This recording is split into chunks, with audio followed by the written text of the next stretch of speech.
Hello, everyone. Welcome to another episode of Tete-a-tete with Vikram Anand, a video and broadcast show that brings to you leadership lessons, knowledge, experience, wisdom, and some personal anecdotes from leaders, healthcare leaders around the world. I am privileged to welcome today a dear friend, a dynamic leader, and a man of few words, uh, Anand K, Mr. Anand K. Anand, welcome to the show. Thanks, Vikram. It's a pleasure to be on this show with you. Anand is a veteran in the diagnostic sector, having led and worked with some of the leading diagnostic groups like Metropolis and Newburgh Diagnostics. He is presently the CEO of SRL Diagnostics and has been there in the diagnostic sector and the healthcare sector for a span of over 25 years. So it's a privilege to have him today with us. And Anand, maybe I'll start with this program by asking you to share a little about your earlier part of your career and life and your experiences and learnings in the journey so far. Thanks, Vikram. Basically, I am a medical technologist by education. I started after school. I wanted to become a doctor. So, as anybody who normally takes a biology group would do. So, but unfortunately, I couldn't, clear the exams for being an MBBS student. So, but I was still, I couldn't get over my fancy for being in a medical college. So I thought I'll join a course there. So, and the nearest which came to that was a graduate degree in medical laboratory technology. So, which I did it in one of the prestigious colleges in South, which is the Jawaharlal Institute of Postgraduate Medical Education and Research, JIPMER for short, in Pondicherry. So, I did the course there, and then after the course, I was thinking of probably doing research, probably doing an MSc and doing a PhD and all those things. But while I was preparing for my MSc and all that, I thought that I'll join a hospital or a lab to just to check it out how does a medical laboratory technologies works. So I joined a hospital in Chennai called Tamil Nadu Hospital. It was one of the largest private sector hospitals in Tamil Nadu at that time, and I was there for some time. When I came across various diagnostic companies, which were coming around trying to sell their kits. Around one of those conversations was it was around those days in 1995, 93, 94. When the many new technologies had come to India, and even technologies like ELISA, CLIA, PCR. So if we talk about routinely today, were all a novel thing at that point of time, and the companies were looking for people to sell these equipments and kits to hospitals and labs. So they were looking for people who could have certain analytical skills as well to understand the technology and then talk about it. So I got an opportunity to work in an IVD company as an application specialist and sales, manager for Tamil Nadu. So at that time, so I joined them, and slowly, from there, I didn't pursue anything else. I went into sales. So that's how I got into sales in IVD. So I was in IVD industry for about 10 years. With various companies, in various positions, mainly handling kits, instruments, and technologies related to laboratories. So it's like selling to laboratories, selling stuff to laboratories. In 2005, I got an opportunity to work with Metropolis as a zonal head for South India. At that time, it was a very different thing to look at, because I was happy that I'm going to get more closely associated with the laboratory segment. It's all these days I've been selling to laboratories. Now I have an opportunity to sell the laboratory service. So I was on the other side of the table, and it's like moving from products to services. So that's also a big change. Yes. But it was I was happy that I'm still going to be in the laboratory industry, and from there I moved on. I was there in Metropolis for about 12 years, and then moved on from there to be one of the founding members of Newberg Diagnostics, and then on to for a short stint in Apollo, and now in SRL. That's great, and that also shows, Anand, your commitment and passion towards the laboratory and the diagnostic sector. I mean, your journey just shows that very, very well. And so, Anand, coming to your present role as the CEO of SRL Diagnostics, and that is today the largest network of labs across the country, with, I suppose, over 400 labs in the country. What, if you could share, is your current role, and what are the initiatives you believe you are looking to drive within SRL? Yes, Vikram. So SRL is one of the oldest lab chains in the country. Probably the first corporate lab for India. Started in 1995. And we've all seen SRL from wherever we were, from those days when we started working in this industry.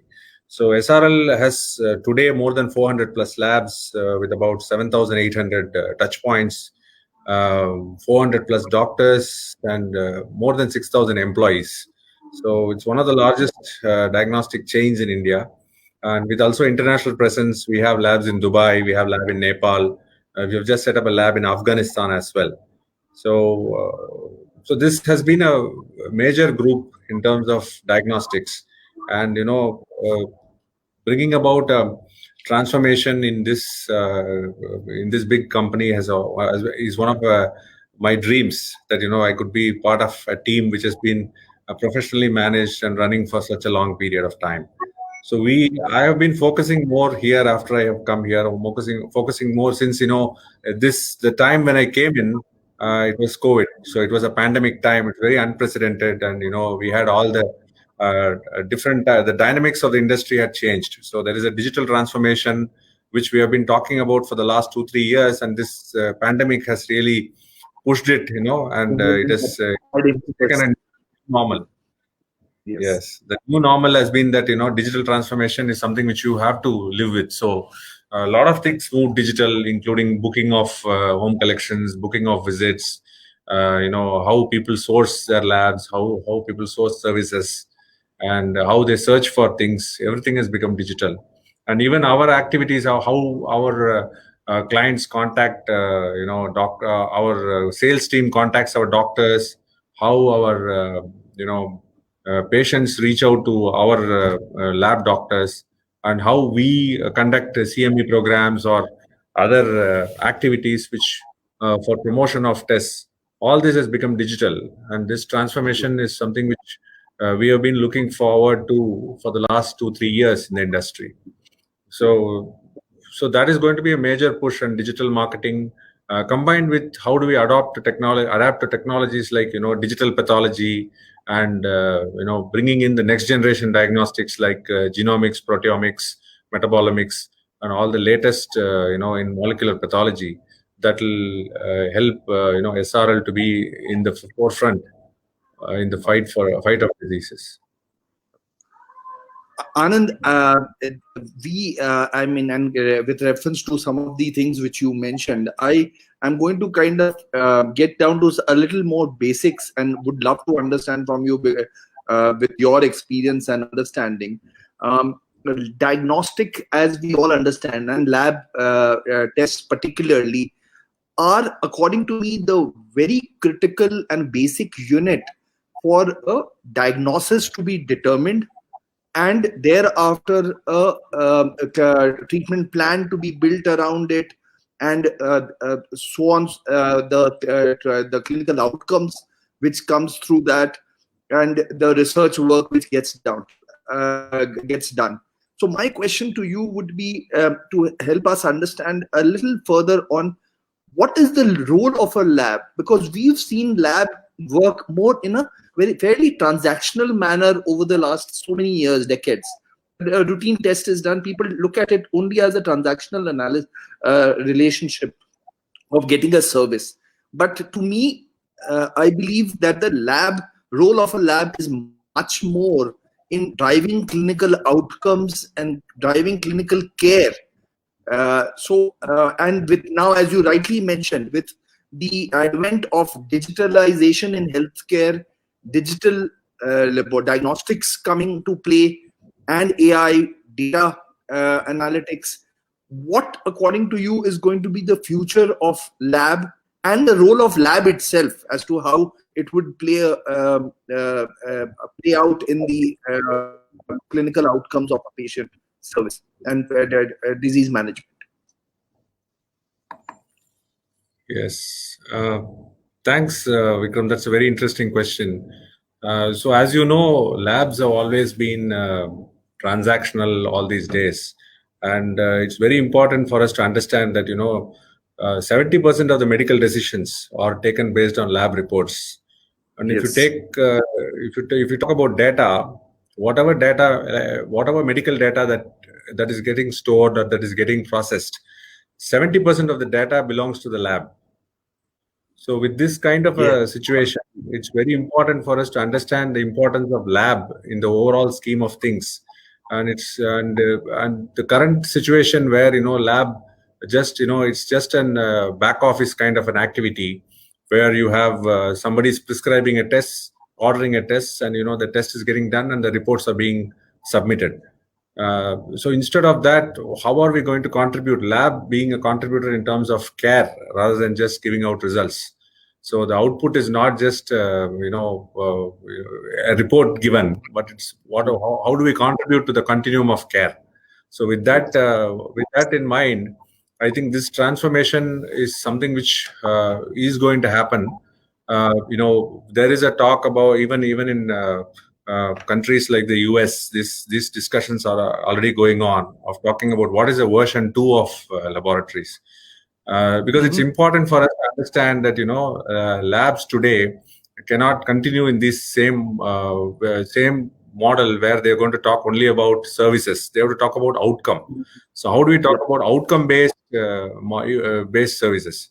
Even the payment models today, we're talking about one test getting paid for so much rupees. So instead of that, if we can actually create a model where you are paying for the outcome, not for the service, and where the organizations are more horizontal rather than vertical, with a lot of collaboration between all the clinical departments along with the lab, rather than each working in silos. So that is something which we should actually look at. So in terms of how do we really create this care, the current value proposition that we have in the lab is defined in what is generally called as a PQS complex. PQS is price, quality, and service. And with quality and service becoming almost standard hygiene factors, then price becomes the determining factor for choosing a lab. So that is not a very good situation to be in, because that makes a lab a commodity.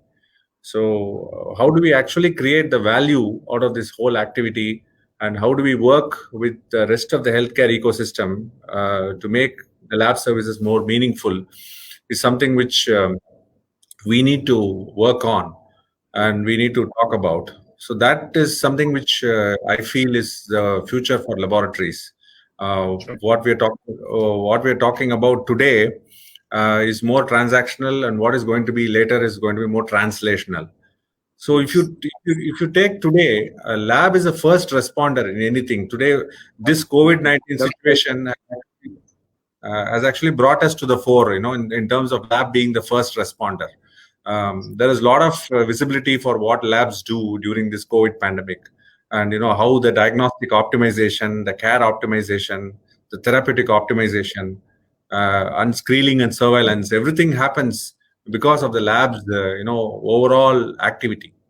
And lab is one one of those sections of the diagnostic of the healthcare piece, which can actually rule in a condition and rule out a condition. So there's no other effective way to rule in or rule out a condition, and also to verify or refute a physician's hypothesis. So these are very critical aspects of lab, which actually can be seen as a value creation model for labs. But what we are as a lab, how do we actually contribute and provide more value is something which we should look at in terms of what we can do for population health. So currently, in SRL also, what we are trying to do is, not just provide the patient with one report. For example, if somebody comes for a HbA1c test or a blood sugar test, we don't give him just the report for today, but we also give him a trend, a longitudinal report on, he has come here last 4 times, what were the values during the last 4 times, and how has it changed.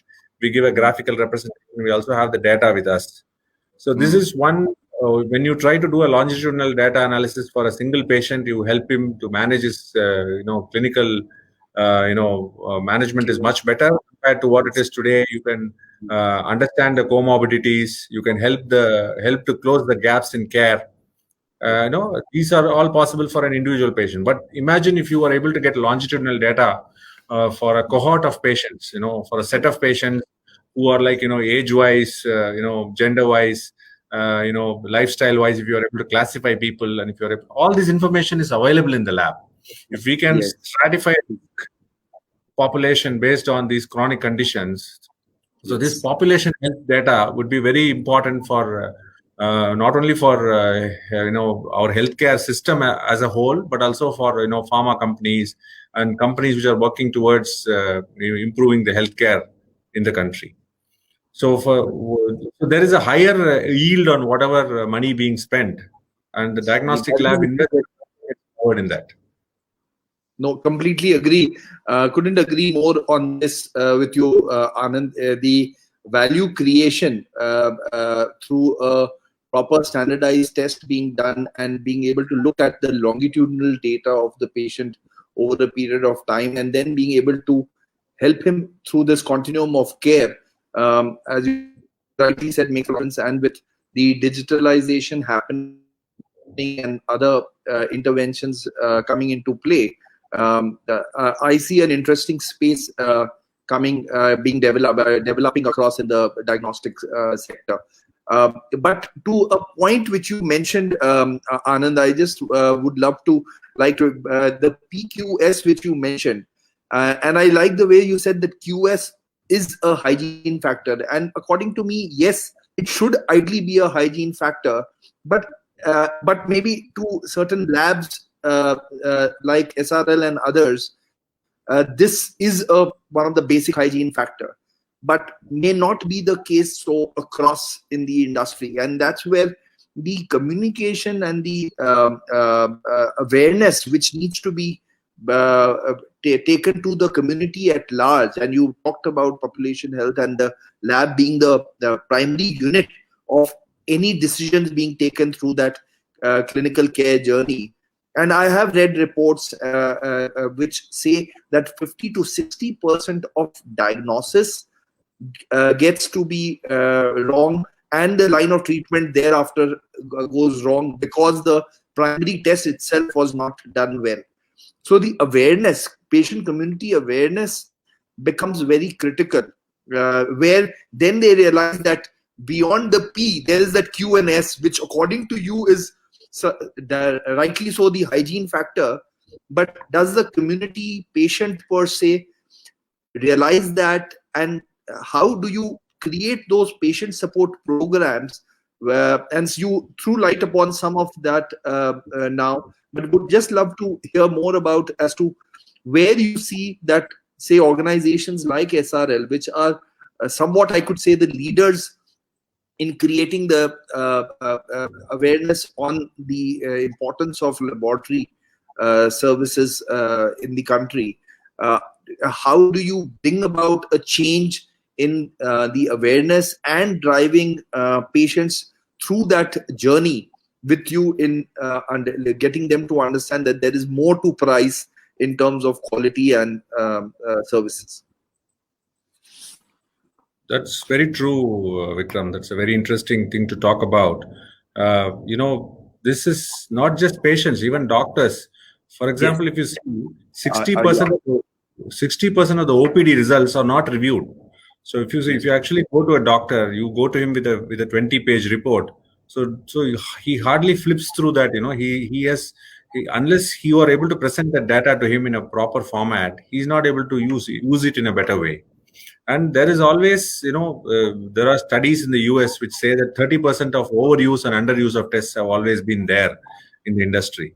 And if you see 40% of the malpractice cases in the US, it is because of clinicians' incorrect interpretation of lab results. We're not talking about Indian doctors, we're talking about American doctors. This is the data from US, which says 40% of the malpractice cases are due to incorrect interpretation of lab reports.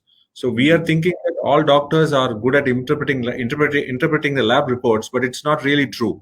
So we need to provide the data in the correct format by which they are able to come up with these solutions. So in this situation, with this kind of a situation in US, in India, we are still have a long way to go. But at the same time, as you rightly pointed out, even though in the PQS complex you have the S and Q as sort of hygiene factors today for labs like SRL, but there are labs, multiple labs across the country, because we have more than there are different counts. Somebody says there are about 10,000 labs. Somebody says there are 20,000 labs. So it's not very clear because the barriers of entry in India are not really there for labs. And even for medical technologies, there's nothing like a nursing council or a pharmacy council or a medical council.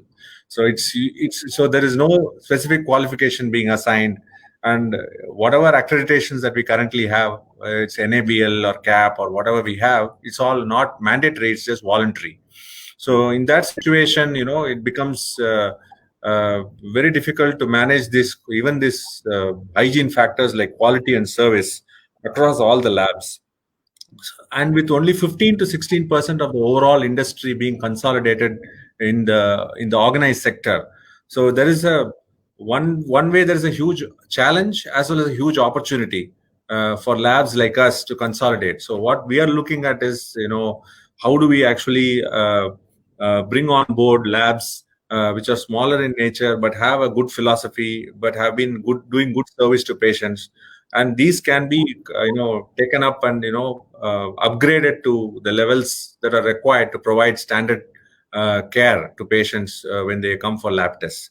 So that is one of the ways in which we think we can expand and also reach out to patients, not only in tier 1 cities but also in tier 2 and tier 3 cities. So currently we expand our reach and access through collection centers, through our network of phlebotomists going for home collections to various locations, and also through our partner labs in various locations. So what we are looking at is even looking at a consolidation of smaller labs, so that we can have a bigger network and also bring about higher standards in quality. Okay. Okay. Okay. I'm assuming there is a lot of training and education which gets involved in this whole process of they are driving the community of your own technicians and staff through this journey as the change is we are getting to see the changes in the lab sector, and Absolutely. with the newer technologies being coming to play. Absolutely. I think training is very critical, especially in our sector, because one is getting qualified lab technologists is also very difficult because very few institutes offer such courses, and there are a lot of institutes that offer very spurious degrees and which are not really qualified up to the mark. So we end up doing on-the-job training as well as training programs where we have 1 year onboarding module where they are trained on the latest techniques. But at the same time, with the advent of new technologies, it's very important for all the lab professionals to be updated on the technological progress. So we have regular CME programs. We have what is called as a Med Gurukul for all our doctors as well as top technologists. This initiative been Med Gurukul initiative has been it has been an offline live sessions earlier, but with the COVID pandemic, I think it has become an online session, and with it becoming online, it has become more regular, and we are getting much better feedback. People are more glued to the whole system, and the reach and access of this program has improved a lot once we moved into the digital format. And we're probably doing something like one Med Gurukul program in a week. And there is a huge response and huge training activity which is happening across the board. Okay, that's interesting, and this is wonderful. I mean, such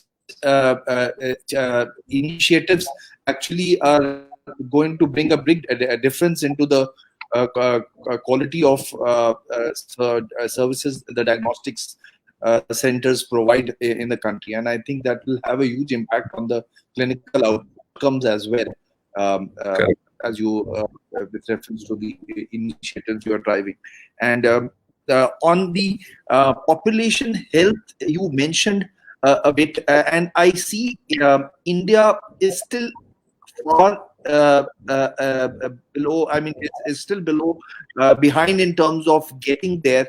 But do you see that community health and the some of the drivers of patient support program which you all are carrying will bring in that responsibility of healthcare within the community to create a healthier ecosystem and to be able to see a change with compliance of tests being done over a period of time, and the community kind of looking towards taking steps towards a healthier ecosystem, and and in doing this, the key partners could be organizations, diagnostic groups like yours. Do you see that change happening and communities kind of looking at practicing healthcare with partners like diagnostic groups like yours? Definitely, Vikram. So this movement from sick care to wellness care is very critical, and it is driven mainly by preventative health checkups. So we started with preventative health checkups. How do we actually inform the patients? How do you actually reach out to the patients and tell them that these are the stratified formats of preventative health checkups that we have, that are based on age, your gender, your lifestyle, on your kind of current health condition. So you have different health checkup packages which they come and take. And based on that, they get some reports which will help them go from there to see the right doctor, to go and take charge of their health. So if for patients to take charge of their health, so we have a lot of programs, including, what we have a smart health report, which helps them understand the report as a whole. So we have created a program which delivers a smart health report. So if you see this report gives them not just values of the tests, but also tells them, where do they stand in terms of that value? That value is it high? Is it low? How does it figure out in terms of the local population in that area, and people with such values, somebody who's got a high of something or a low of something, what are they probably moving towards? What is the predisposition to? So those are those factors that gets covered in the smart report, which helps the patients to take a call on where their health status is. And we also do a lot of patient engagement programs with IT-enabled solutions, which we get from data science companies, which we work with. We help in creating information for the patient that is useful for them in managing their health. So if there's a diabetic who is coming for a test, so we have certain information about him. So we go back, reach out to him and tell him that, so you are supposed to take your next test during this period of time, and you're due for this test, and you have done this test. These results have thrown up this kind of a situation. So this will warrant a different test. So we'll suggest that test also to him. So it's more like, how patient takes control of his health, mainly in chronic conditions, where, the doctor's interference is not much required, and where, he want, and this can also be a program which works around with doctors. We can also have a situation where the patient can also manage it himself. So there are two models of these patient engagement programs that we do. Oh, wonderful. I mean, this is brilliant. And these are the, I think, changes which will help the communities kind of taking actual control of their health. And you are kind of facilitating them to move towards a better health ecosystem. Now, Anand, you are, I know, have a very hectic schedule at work, and the way you are, and but the work-life balance is important. And so something on the personal front. No, I personally certainly know you are a voracious leader, but tell me something as to what are some of the things which helps you bring about that work-life balance in your own life, in your if something is what you are passionate on about, and you take that to unwind yourself, or do that to unwind yourself, Yeah. other than reading. And I would love to know, what is it that you love? I know you're a voracious leader, but what is it that interests you in reading and any other passions you uh, have? Yeah, reading has always been my passion from my younger days, school days. So I moved on from reading fiction to mainly into non-fiction for the last 20 years. I've been reading a lot of non-fiction, and in non-fiction, I have chosen subjects which are mainly into philosophy, metaphysics, um comparative philosophy, Indian and Western philosophies, and reading more in detail on the culture, Indian culture, and how it has progressed over a period of time, and what are those aspects, sociological aspects of the culture that determine how we work today, and how the Indian ethos is built. So, which is critical for us to understand the ecosystem in which we live in, and how we are different from how the way even business is conducted, whether it is in India or whether it is in the US or whether it is in the Europe. How India is different in terms of how we conduct ourselves the way we do. So these are all determined by years of conditioning through our culture, which has come through so many years of generations of work. So true, so true. And any sport activities, Anand? You are pretty fit. I'm not a sports person, but I've tried to keep myself fit by doing multiple things. I do my regular walking, but I also do my cycling. So I've recently moved into Gurgaon, but when I was in Chennai and Hyderabad earlier, I used to be regularly cycling. I was part of some cycle clubs, local cycling clubs as well. Oh, interesting. That's very interesting. But I've And still not ventured that in Gurgaon yet. but was it an interstate kind of a cycling, and or intercity? How? I mean, as you said, you were part of a club. So how? What all? Usually on weekend rides that are about 40-50 kilometers. So it's not really intercity or interstate. It's more of an outskirts. It's combined with a sort of a nature trip. Nature trail kind of a thing. Yes. Oh, that's interesting. That's very interesting. So, Anand, we are coming to kind of an end of our program, but before we close, would love to hear about what are your mantras of life? What is it that you believe in and you go by for your leading your personal and your professional life? So, what are your key mantras? And that's something which the viewers would love to also understand and know. Yes, Vikram. So I think I've always felt that we should live today. So uh, the present or today is the truth. So everything else is different. So today is the truth, and we have to seize the moment. Carpe diem. That's what I would say. And, I have read a Sanskrit quote of Kalidasa, which translates to something like this. I'll just bring up the translation from my memory. It's like today is the truth. Yesterday was a dream. Tomorrow is a vision. So today, well lived, makes every yesterday a dream of happiness, and every tomorrow a vision of hope.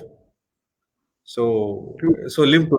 So I think Kalidasa summarizes it very well. He's put it in very nice words. So Absolutely.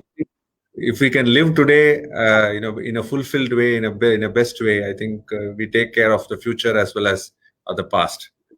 Yes, absolutely.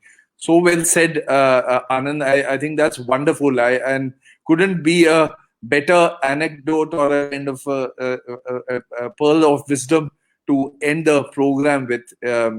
Thank you so much, Anand. It's been wonderful talking to you. I thoroughly enjoyed my conversation with you, and looking forward to chat with you on some of the other philosophy and scriptures related books which you have read about, and learn more from you on that one. So we will love to catch up on that. But wonderful talking to you. Thank you so much for coming on our show. Thank you, Vikram. It was really wonderful talking to you as well, and I'm happy to have shared a lot of ideas with you and thoughts of mine, and I thank VOH for this opportunity as well. Thank you very much. Thank you. Thank you.